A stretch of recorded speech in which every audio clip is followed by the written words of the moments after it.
యశస్విని రెడ్డి గారికి ఈరోజు ఇక్కడ అందరూ కూడా వేదికపై ఉన్న మా ఏఐసిసి కార్యదర్శి రోహిత్ చౌదరి గారికి,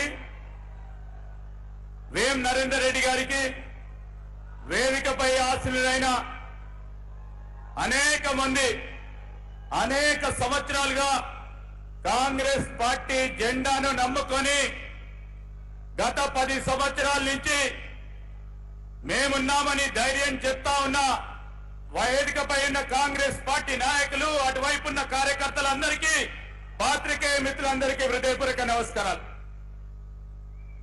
ఈరోజు వరంగల్ పార్లమెంటు నియోజకవర్గానికి సంబంధించిన అభ్యర్థిని సోదరిమణి కావ్య గారు మీ అందరికీ కూడా ఏదో విధంగా పరిచయం. పెద్దలు కడియం శ్రీహరి గారి కూతురుగానే పరిచయం కాక ఈరోజు ఒక స్వచ్ఛంద సంస్థను స్థాపించి అనేక మంది పేదవారికి సేవా కార్యక్రమాలు అందిస్తూ నిరంతరం ప్రజాసేవ చేయాలని ఆకాంక్షించి ముందుకు నడుస్తా ఉన్న మా సోదరిమణ్ణి మీరు ఆశీర్వదించమని కోరటానికి వచ్చినాం. ఇప్పుడే మీరందరూ కూడా వినడం జరిగింది.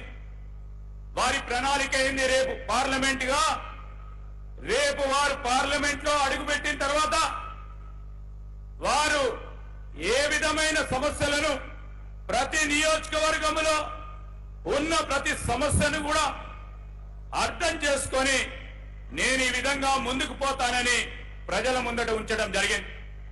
మిత్రులారా, మనం అందరం ఆలోచన చేసుకోవాలి.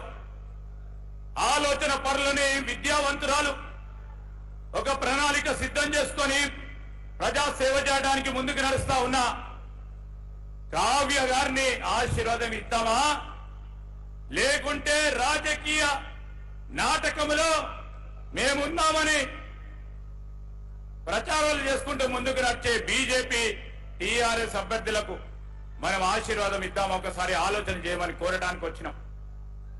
మిత్రులారా, ఈ వరంగల్ నియోజకవర్గానికి సంబంధించి ఈరోజు బీజేపీ బీఆర్ఎస్ పార్టీ గత 10 సంవత్సరాలుగా కలిసి నడిచినాయి.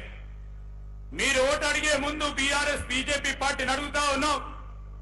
విభజన చట్టానికి సంబంధించి బీజేపీ వరంగల్ జిల్లాకు సంబంధించిన జిల్లా వాసులందరినీ మోసం చేసింది. ఒకటి, రైల్వే కోచ్ ఫ్యాక్టరీ ఇస్తామని చెప్పి 10 సంవత్సరాల కాలయంలో ఒక్క అడుగు కూడా ముందు వేయకుండా ఈరోజు ప్రజలను మోసం చేసింది. రెండోది, బయ్యారం స్టీల్ ఫ్యాక్టరీ. ఈ జిల్లా ఖమ్మం జిల్లాకు సంబంధించి బయ్యారం స్టీల్ ఫ్యాక్టరీని ప్రారంభోత్సవం చేస్తామన్న బీజేపీ బీఆర్ఎస్ పార్టీ వారు ఆ రోజు సోనియా గాంధీ గారి, రాహుల్ గాంధీ గారి నేతృత్వంలో విభజన చట్టాన్ని మన ప్రాంత వాసులకు మేలు చేయాలనే ఆకాంక్షతో ముందుకు నడిచిన తరుణంలో విభజన చట్టాన్ని కూడా మర్చిపోవటం, ట్రైబల్ యూనివర్సిటీని కూడా పూర్తి స్థాయిలో తీసుకురాకపోవటం, బీజేపీ ఈరోజు మనను మోసం చేసిన అంశాన్ని ప్రజలు గుర్తుపెట్టుకోవాలని మీ అందరినీ కూడా కోరుతా ఉన్నాను. యువతకు సంబంధించి నిరుద్యోగ యువతకి చెప్పిన మాటను విస్మరించింది. 2 కోట్ల మందికి ప్రతి సంవత్సరం ఇస్తామన్న ఉద్యోగ సంకల్పనని మర్చిపోయి బీజేపీ వారు మరొకసారి ఈరోజు రాజకీయంలో కేవలం గెలిపే ప్రాధాన్యంగా ఈరోజు మతాన్ని అడ్డం పెట్టుకొని ముందుకు నడుస్తా ఉన్న వైనాన్ని యువమిత్రులందరూ కూడా గమనించాలి. మేము అడుగుతా ఉన్నాం హరీష్ రావు గారిని, మేము అడుగుతా ఉన్నాం కేటీఆర్ గారిని, అయ్యా 3 నెలలు అయింది మేము మొదలుపెట్టి, ఇంకేమి మీరు చూడలేదు. మేమిప్పుడు ఏ అక్షరంలోనే ఉన్నాము. 5 సంవత్సరాలు పూర్తయ్యే వరకు మీ అంశాలు ఎక్కడ కూడా లేకుండా, మీ రూపనాపాలు ఎక్కడ కూడా లేకుండా కాంగ్రెస్ పార్టీ 6 గ్యారంటీలను ఈ రోజు మేనిఫెస్టోలో పెట్టిన ప్రతి అంశాన్ని అమలు చేసి తీరుతాం. ఛాలెంజ్ 5 ఏళ్ల తర్వాత చేద్దాం. 3 నెలలకే ఇబ్బంది పడతా ఉన్నారు. మీరు నేను ఖచ్చితంగా చెప్తా ఉన్నా 2018లో ప్రజలందరూ మీ ప్రభుత్వం రావాలని ఆ రోజు చెప్తే 45 రోజుల తర్వాత అసెంబ్లీ సమావేశాలు పెట్టారు. స్థానికంగా ఎన్నికైన ఆనాటి శాసనసభ్యులు 45 రోజుల తర్వాతనే ప్రమాణ స్వీకారోత్సవం చేసిన ప్రభుత్వ యంత్రాంగం మొదలు పెట్టడం జరిగింది. మేము 90 రోజుల్లో ఇచ్చిన ప్రధానమైన వాగ్దానాన్ని అమలు చేస్తా ఉంటే ఎందుకు భయపడతా ఉన్నారు? హరీష్ రావు గారు ఛాలెంజ్ చేశారు ముఖ్యమంత్రి గారి పైన.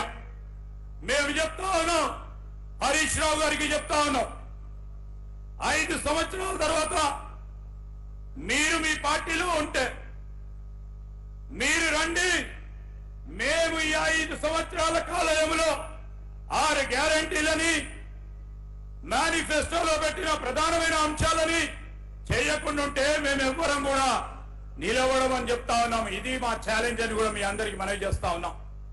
ఈ సందర్భంలో మంచి కోరుకునే పార్టీ, ఇంతకుముందు పెద్దలు చెప్పినట్టు రాహుల్ గాంధీ గారు ప్రధానమంత్రి కావాలి. కాంగ్రెస్ పార్టీ శ్రేణులు అనేక మంది ఈ 10 సంవత్సరాల కాలంలో నిరంతరం పనిచేస్తా ఉన్నారు. మన లక్ష్యం రాహుల్ గాంధీ గారి ప్రధానమంత్రి కావాలి. రాహుల్ గాంధీ గారి ప్రధానమంత్రి కావాలంటే ఇక్కడ కడియం కావ్య గారు కూడా పార్లమెంట్ సభ్యులుగా ఎన్నిక కావాలి. మనమందరం చేయూతనివ్వాలి, బలం ఇవ్వాలి. మీరు కడియం కావ్యను గెలిపిస్తే